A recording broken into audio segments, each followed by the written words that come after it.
Imagine getting up every day full of energy as if you were in your 20s again. What would that be like? What would it be worth to you? What is your health worth to you? Think about it. Your health isn't everything, but without it, everything else is nothing. And yet, too many of us are taking it for granted until something goes wrong. And no one wakes up hoping to be diagnosed with a disease or chronic illness. And yet, we've never been taught how to be proactive in our health through our school or public health. As a registered health coach and integrative health practitioner, I believe it's time this information is made available to everyone. Combining new knowledge around your health and the ability to do my functional medicine lab tests in the comfort of your own home will allow you to optimize your health for today and all your tomorrows. Don't wait for your wake-up call. Welcome back to another episode of the Don't Wait for Your Wake-Up Call podcast. I am Melissa Deely, your host, and today with me, I have the wonderful Joyce Perrin, and I'm so excited to have her on the show because I want to be exactly like her when I grow up. She is 88 years old, and the wisdom she will share with you today will be life-changing. So welcome to the show, Joyce. Well, thank you very much. It's my honor to be here with you. And I'm looking forward to chatting and sharing some of my stories. Well, we will dive into that very shortly. And I just want to introduce you to the audience a little bit here. Joyce's early fascination with the 1950s Lands and Peoples book series sparked a lifelong curiosity about different countries and cultures. When she represented Canada at an international Girl Guide camp at age 17 and met her role model, Lady Baden-Powell, Baden-Powell's quote, "Happiness comes not from what we have, but from what we give and what we share," became her guiding light. And I love that because, of course, I'm a Girl Guide leader. And so when I read that in your bio, that was just yet another connection that we have, Joyce. And I'm going to let you start off by sharing the story of your background. I know you had a nursing career and that then led you into your solo travel starting at age 57. And I turned 57 this year. So as I said, I want to be just like you when I grow up. So I'm going to let you just share your background and your story. Well, my life really became so exciting when my family had these books. Because, this was no internet, no television, no anything like that, no cell phones. And so, of course, we were just going on and getting everything. We got our news at the movie theater. Can you believe that was the way we got our news? And things were quite different. I had to go to the grocery store to get ice cream because we just had little tiny places to put our freezing ice. And we didn't have room to put ice cream in our refrigerators. So think of that and then think of now what we have and how things have changed. So you've seen a lot of change in your life, that is for sure. I have seen a lot of change. And I was just thinking that it's wonderful to be able to do this. My grandmother, she came, she was in Edmonton very early, and she lived through the transition where she saw somebody land in the moon. Can you believe that? From horse and buggy to landing in the moon. So, things have changed so fast. But let me get back to my story and how I really got started. With those books, Lands and People, I was so curious. And I would ask my dad, how come the children there can go out in the winter all year round with bare feet? And of course, they were in Africa. And so gradually, I was beginning to understand that the world was not like my little world. And at that time, I decided I wanted to live and work in another country. And that was just completely made it one of my missions when I went to the Girl Guide camp and met Lady Baden-Powell. And we had quite a few conversations just because of circumstances. And after the camp, 2 years later, Lady Baden-Powell came to Edmonton. And we met, we had a meal. She signed all my pictures with her pen, and she wrote me a wonderful, wonderful letter. And so I have such a warm feeling with her and the Girl Guide movement. I'm thrilled that you're taking your Girl Guides to places that they will enjoy, and they'll learn so much from their travels. Oh, I love it. And I'm thinking, I know you would like to speak to Girl Guide units. And we were just talking about that before we started recording. And I'm like, I could zoom you in to our girls here too. So I will definitely talk to our leaders about that. Oh, that would be fun. That would be really fun. They'd have all sorts of questions, I'm sure. Yeah, absolutely.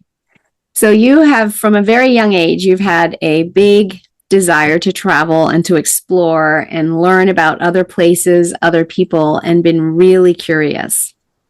That's right, I have. And the opportunity to go to an international camp, I met people from all over the world, and that just solidified my desire. But I got married and I had children, I had a career, and it wasn't till my children, my 3 children, had graduated from university and were married that I decided, okay, this is my chance to go and see the world. And then I took off and went to live in Saudi Arabia for 3.5 years. And I worked there with them in the healthcare field. I was a nurse, and I was one of the first female CEOs in a hospital in Canada. And so with that kind of background, I went to the WHO after I finished working in Saudi Arabia. So I was working in the Mediterranean region because I was familiar with that, having worked in Saudi. It was pretty exciting. I'm sitting here going, wow, that's massive. To go from Canada, where you were born and raised your children, to then as a female go straight to Saudi as your first starting point in your travels, that in and of itself is a big leap as a female to do that, especially at the era that you did that. Well, it was, because at that time, in Saudi Arabia, the Matawa, or the religious police, were very strong. Now, they're not in existence now, but we had to wear our abayas, we had to cover our hair when we were going out. When I was working, I didn't have to cover my hair. But when you were out, you covered your hair and you wore your black abaya. And that was just the custom. And so what I learned is, when you live in a different country, and after traveling to so many, you're a guest in their country. And it's up to you to adjust to their cultures and their habits and their way of doing things, and to accept it. You may not really like it, or you may not really believe in it, but you have to accept it and work with it when you're there. It's your choice to be there. And it's where that saying, when in Rome, comes from.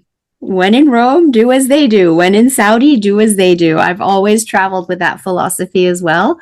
And I fully agree with you. And that's where the learning comes from, right? We can stand on the outside and look in and have our thoughts about something. However, until you've actually lived it and walked in their shoes, you don't truly know their life and their circumstances. And so what right do you have to judge? That's right. And the way I like to travel, I like to stay with families. Yes. Of homestays. And so I was able to really understand how their day went and what they did. And that was the most rewarding to me. I just loved that. Yes. Because then you also get to know them as human beings.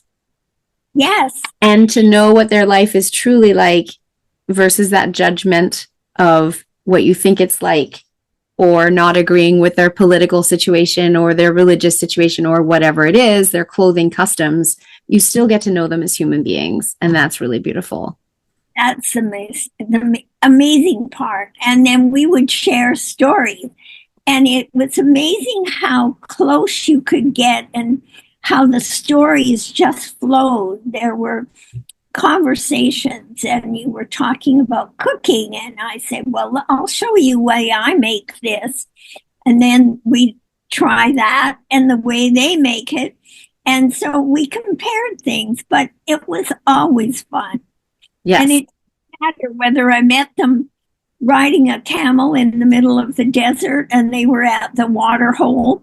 We would start our conversation. And by that time, of course, I had learned Arabic when I was there. Not fluent, but enough to get by. And so we could start a little bit of a conversation, and that was always pleasant. I remember now, one time I was out in the desert and we were looking for artifacts that might be there.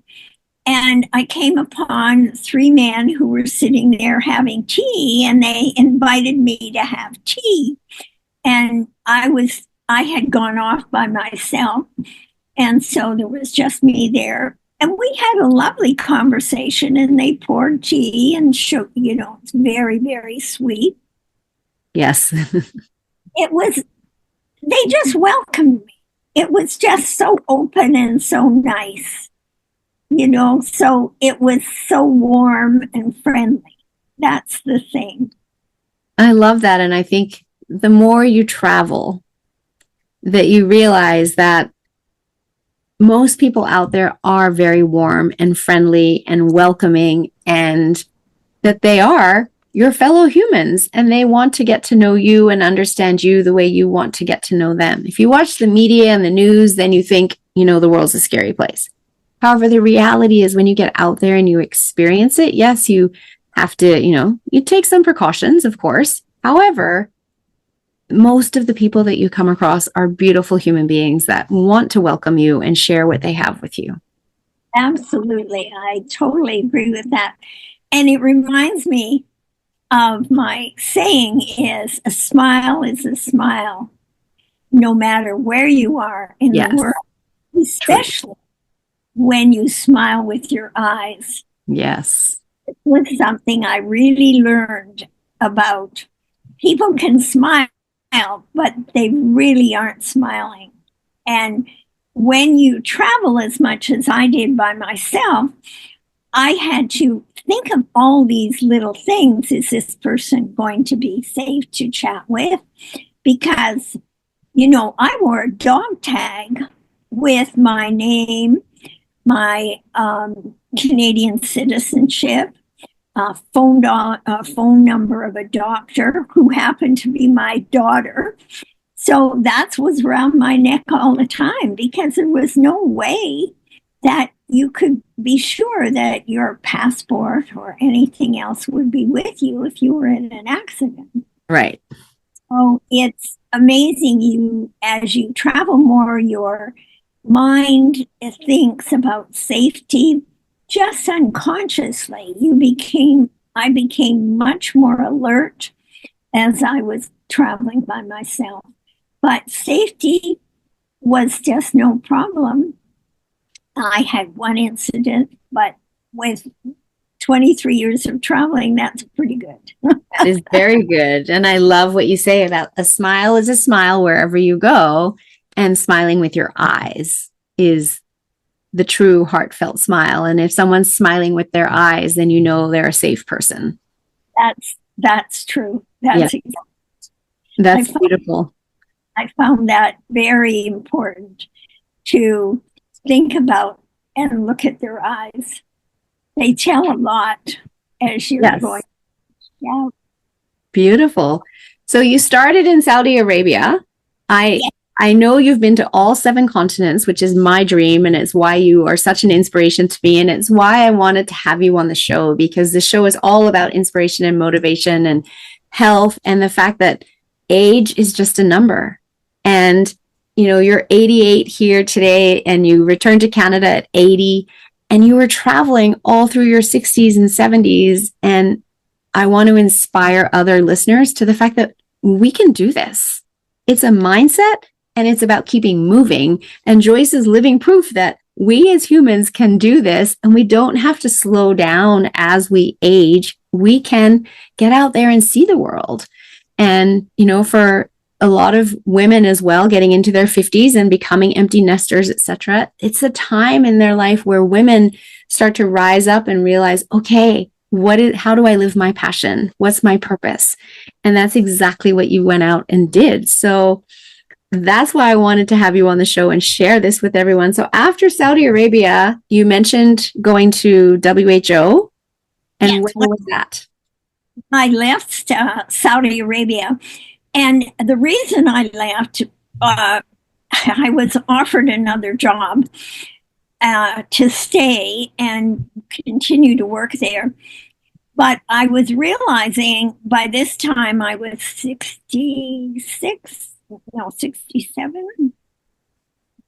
And I realized I wanted to climb Mount Kilimanjaro. No, I was 60. Wait a minute. No, I was 57 when I came. So 3 years, I was 61 when I was leaving Saudi. But I was realizing that I wanted to climb Mount Kilimanjaro. I wanted to do some other physical trips that really required training and diligence and energy. And so I thought, well, I cannot continue to work because I will just get too old and I won't be able to do those things. So I resigned, and then my boss said, well, why don't I give your name to the World Health Organization and see if they'd like to have you come and work for them? And that's how I came to work with WHO. And then that was nice because I just did short-term assignments. Nice. And still travel. But even then, after 3 years, I realized I couldn't really complete my goals if I was continuing to work. And so I retired. But it was very rewarding to work with the people in WHO.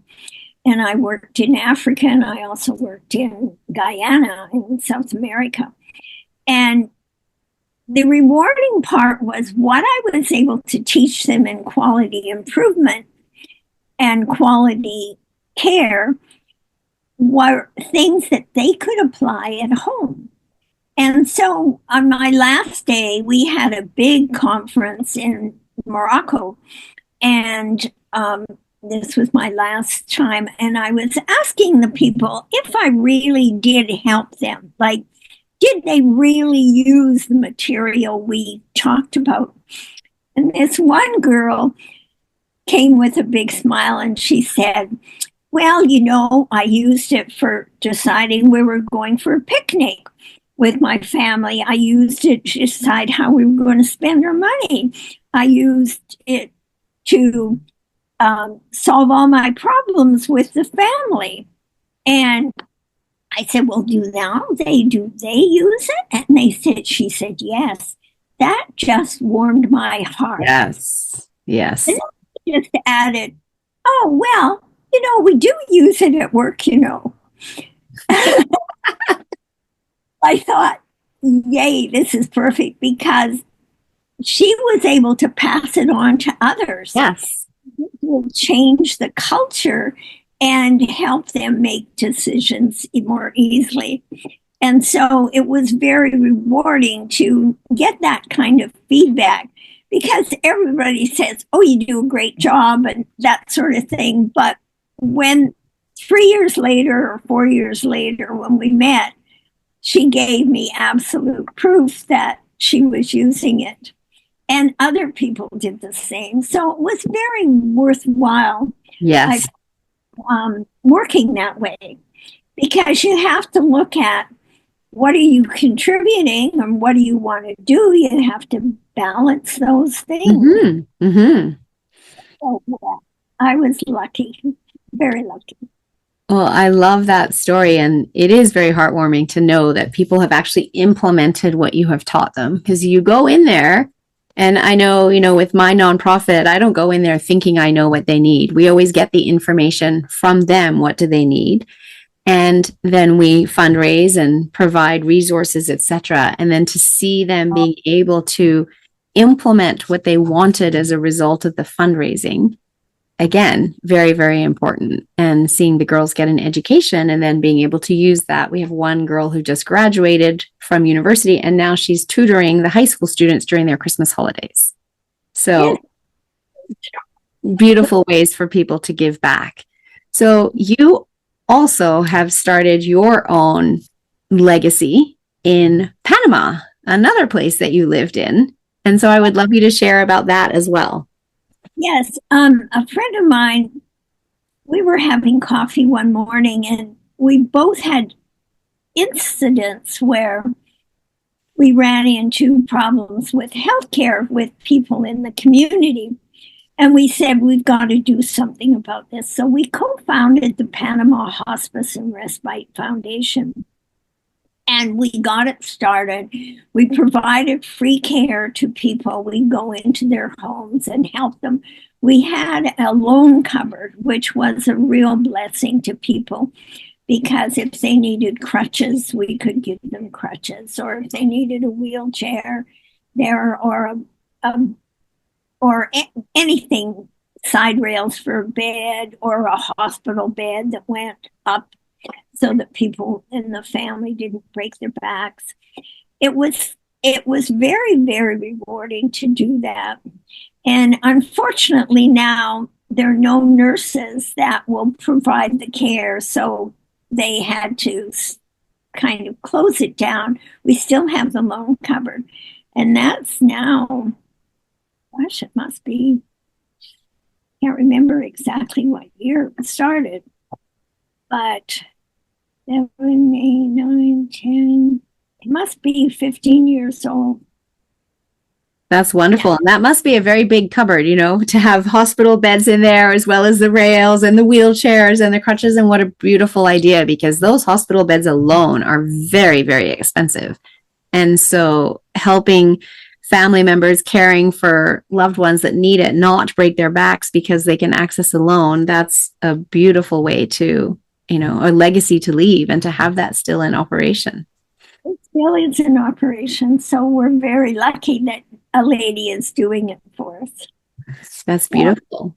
Yeah, it was great. It was one of our rewarding experiences. Yes. Love it. And so on your travels, you've mentioned you were in Africa. We know you climbed Mount Kilimanjaro successfully. I think you did that at age 64. Is that correct? Yeah. I was just pushing, I think, 2 months before my 64th birthday. Awesome. And so you've been to Africa, you've been to the Middle East, you're from Canada, you've been to South America. One of my dream places to go is Antarctica. So tell me about that adventure. Well, Antarctica is one of my favorite places. And there's a great picture in my book about me in Antarctica with the penguins. And let's just take that segue to let everybody know the fabulous name for your book. I absolutely love it. It is called Ants in My Pants, One Woman's Unexpected Adventures Across 7 Continents. Right. And it's hard to get this. Yes, you've got the background on. There we go. Now we can see Ants in My Pants. And yeah. So, yes, it's a true story. I did get ants in my pants.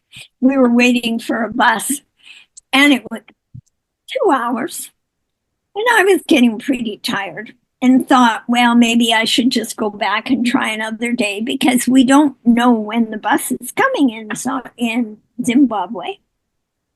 And so I spread out my little towel or this little scarf kind of thing that I always carry with me. And I spread that out on the ground and I'm just sitting there having a great time.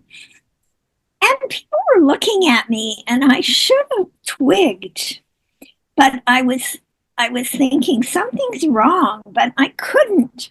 I looked around, I didn't see anything. But it was a few minutes later where I felt all these ants, and they were on slacks, and they had come up my pants, and so they were under my pants. And well, I got up, I did the Highland fling, I jumped. I think I could have done a somersault, but everybody was just laughing. The men were howling. One man was on the ground laughing. Everybody knew exactly what had happened. And the ladies, they were so shy. They put their hand over their mouth. They don't want to see you laughing. And finally, I broke out laughing. And then that broke the ice. And they said, come on. And they have these wonderful big skirts. And so they came up and they made this little circle around me with their skirts, and I could drop my pants and get rid of the ants, and they made sure that they were all gone. And so after that, we were all friends. Yes. Incidents like that tend to form friendships fast, don't they? They do indeed. But I wanted to tell you about this family I stayed with in Zimbabwe. I went and lived with them for several days, and I had to wash the lawn. I had to do the women's chores there. Right. That was the reason I was at their house. Right. Learn about what the women do. So we washed the clothes in the river, and the river was very cold, and I had this wonderful shirt of the man of the house, and I lost it, but luckily I just grabbed the corner of the sleeve and caught it, because just beyond where we were doing the river washing the clothes was a waterfall. They never collect their clothes. They never collect anything again once it goes over the falls. And I could have replaced it, of course, except that was impossible because they didn't have anything in their storage, in their stores that I could buy. I mean, I had the money, but they didn't have the goods. So, and that was, they were cooking with a little tiny pot on a wood fire on the ground. It was very hard for me to bend down there because I wasn't used to squatting. And 65 is little, you don't want to have to start doing that. But I learned all about their family. I learned about what they were doing. And the most important thing was the little girl, I don't know if she was a niece. I don't know who was her mother, but she was there and she was in high school. So they asked me to help her with her algebra. Well, I hadn't done algebra for 30 years. Asked if I could get a piece of paper. They gave me a newspaper. There was that much space on the bottom of the paper. An inch at the bottom of the paper for the listeners. It was like half an inch. Half an inch. And that was all I had. So I did a little calculation, and yes, I remembered the formula. And then after I heard from her, and she had graduated in law. Wow. At the university. And that was a major, major accomplishment. Yes. And I got a letter back from the family, and they told the man who wrote it, said he was so pleased when I came because this just solidified what he needed to do to improve his granddaughter or his niece's career. And then once she was able to do it, then somebody else will be able to do it. Yes. And it was a very rewarding time, very frustrating, because I didn't like it the way the women had to do all the work. And the men didn't do much. Let me tell you, they did not do much.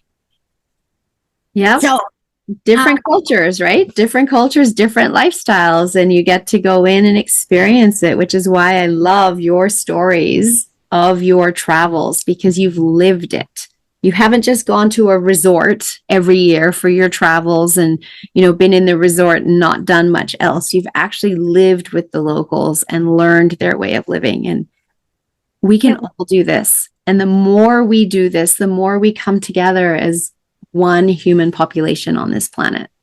Right. And I really, for people that are traveling now, especially women who want to travel with other women, there's an organization called Journey Women. And it is a wonderful organization. And they have women-only trips to all over the world. All their programs are vetted. And Carolyn is the leader and the president, and she is amazing, Carolyn Ray. And I really encourage people to check their website, journeywomen.com. And it's free to join. And then there are special programs that are offered for women only. And it is a very wonderful way to travel. And as women are now getting better jobs, they have more money to travel, and they can go and take these trips, and you can learn how to be a solo traveler if that's what you want to do. And it will help you begin your traveling in an organized way so that you can step out on your own at some point. But getting back to Antarctica, it was a wonderful place. Antarctica, I went twice. And the second time, I went from Australia and New Zealand, You go from New Zealand and you go around the back part of Antarctica. And it was absolutely the most fabulous trip I have ever taken. We had 2 helicopters on board, and we flew into the dry valleys where the mummified seals were. Now, they are no longer, unfortunately, but when I was there, they were time dated to be 2,000 years old. Wow. And they were preserved because of the katabatic winds that came through and sucked up all the moisture. Now they're rotting. I saw a picture just recently, and that has changed. And also, there's only one company that's allowed now to do that trip around the back. And I'm finding that the other one comes from South America. Yeah. Where you go from Ushuaia or somewhere along there and then go along and you end up in the Falklands often. But this other trip that I took, we saw Scott's hut that he had just as he left things when he went on that fateful trip to the South Pole. And there's a very funny story about being at the South Pole. When my mother, who was 95, we were cruising and we went to Spitsbergen. And that's where Edmondson grew up. And he was a Norwegian. And they had a picture of him in about his 20s. And my mother looked at it and she said, "Oh, I know him. He came to our house." I said, "Well, how did that happen?" And she said, "Well, my dad, he had to give him permission," which is true because her father was the lands and titles officer for the Northwest Territories in Alberta. And he had permission to anybody going to the North Pole up in there. And so he had come to the house several times. And so this has really added a lot more interest for me in terms of what's happened in the South Pole. And we did verify that Amundsen did go to the North Pole. He spent a year there learning how to deal with the ice and the snow, and he learned about dogs. And that's how he won the race to the South Pole over Scott, who went with donkeys. And with donkeys on snowshoes. I mean, it's just so different.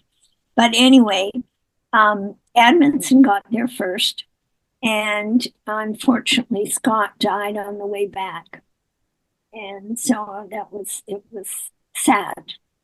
But he got there. Scott Amundsen had arrived, but. What a wonderful story, though, for your connection that Adamson had actually been to your house and met your mother. So, wow. And she recognized him at 95. She recognized the picture of him when he was in his 20s or 30s. So he would have been around that age when he went and visited, which is why she recognized him. That was it. So it was quite at first I thought, oh, it's just an imagination. But we talked to the guy on the ship who was an expert in Amundsen, and he could verify. So we took the dates and worked it out, and that's right. Very amazing. And I want to say, your mother was traveling to Antarctica at age 95. No, not Antarctica. We went to the Arctic. Oh, to the Arctic. Yes. Still, she's traveling into very, rarely attended places that have, very extreme climates at age 95. Right. Yeah. She took no medication whatsoever. Love it. Yeah. And so I have some. We can do this, people. We can do this when we prioritize our health and we keep ourselves moving and we keep ourselves learning, which we get all of that when we travel. We can live a full life right to the end and get to explore the world. And I love you coming on the show and sharing your stories, Joyce, and the fact that you've written a book. And I highly recommend everybody grabs the book so that you can really understand what Joyce has accomplished, and to hear that your mother was traveling, to the ripe old age of 95, maybe even longer. It truly is an inspiration. And I'm so grateful you came here today to share these stories. Well, thank you so much for having me. You're most welcome. Something that I love to ask all of my guests is the question, what does "don't wait for your wake-up call" mean to you? Well, what it means to me is that if you keep something that you want to do, it may take time to get there, but if you keep it in your mind, things work out that you can do it. And that's exactly what happened to me. I took nursing to be an air stewardess because at that time you had to be a nurse. Well, then I was too short, so I couldn't be a nurse. I couldn't be an air stewardess, but I was interested in travel even at that time. So it just sat in the back burner for a while, and then the opportunity came. So it was, I think that my life was richer, definitely, by my experiences of travel and meeting travelers from all over the world and different people. And everyone added something special to my life. I'm very grateful to everybody I touched and touched me as I went around the world. That's beautiful. And so I've put it in the show notes. However, if you can say again the name of your book, and I know people can buy it on Amazon.ca or Amazon.com, and it is called Ants. Just think about those ants crawling under my pants. That's a story. And it's just one woman's unexpected adventures across the 7 continents. And it tells a lot of the stories. Unfortunately, not every story made it into the book, but that's okay. But there are more stories to tell, that's for sure. Well, I love that you've got lots of adventures in the book in order to inspire other people. And, you know, as I've said, you are such an inspiration. Thank you for living fully and choosing to go follow your dreams. And as you said, you hold that dream in your mind, hold it in your heart, and it may sit on the back burner for a while. However, it will happen. So that will happen.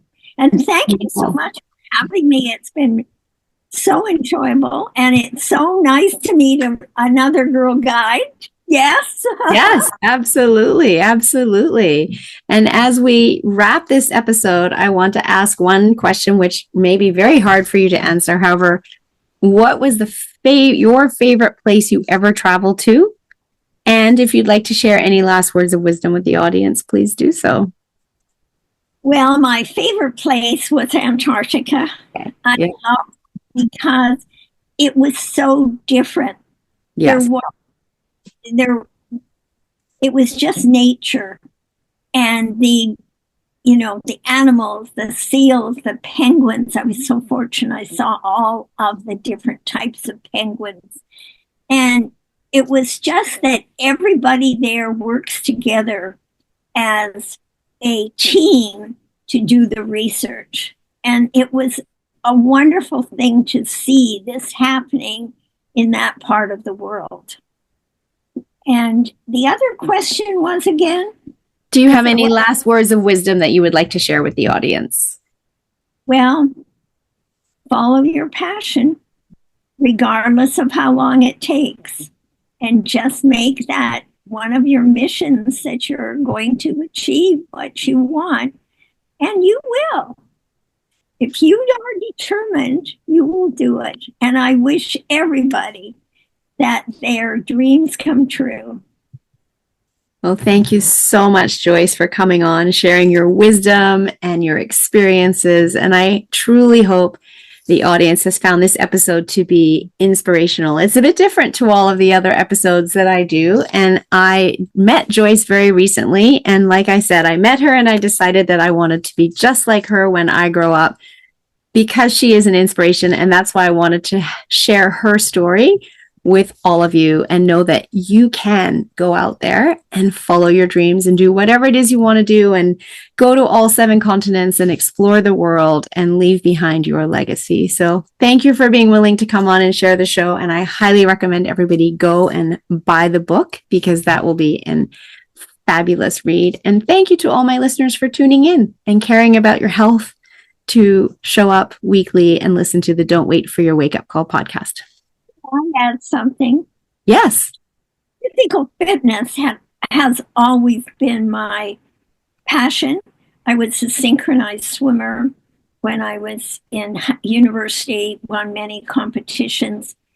But physical fitness, I just want to impress upon people that I could not do these things had I not been physically fit. And it really is something that it's very easy to maintain. And it's also very easy to forget about it because you're busy doing other things. But I think you say nothing is important if you don't have your health. And as I'm aging and I use a walker now and I've got some other health issues, I'm a cancer survivor. Cancer survivor. Mm-hmm. I am a cancer survivor.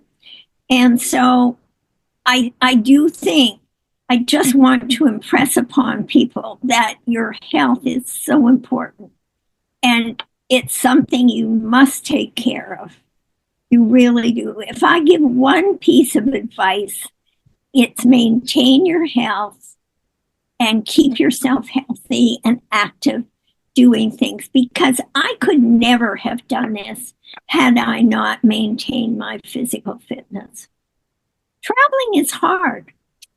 It really is. You need energy and you need to be thinking about things, so you need to be alert. But I just support what Melissa's doing because it is so important.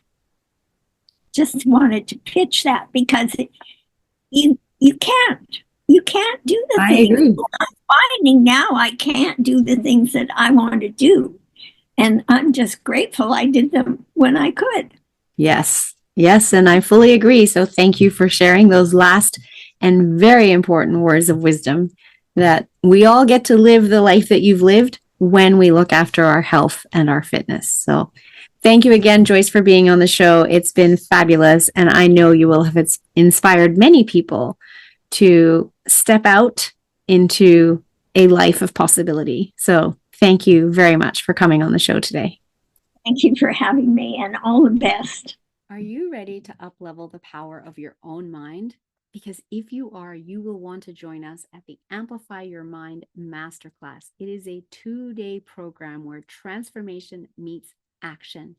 You will discover how your unconscious mind shapes your thoughts, your actions, and your success.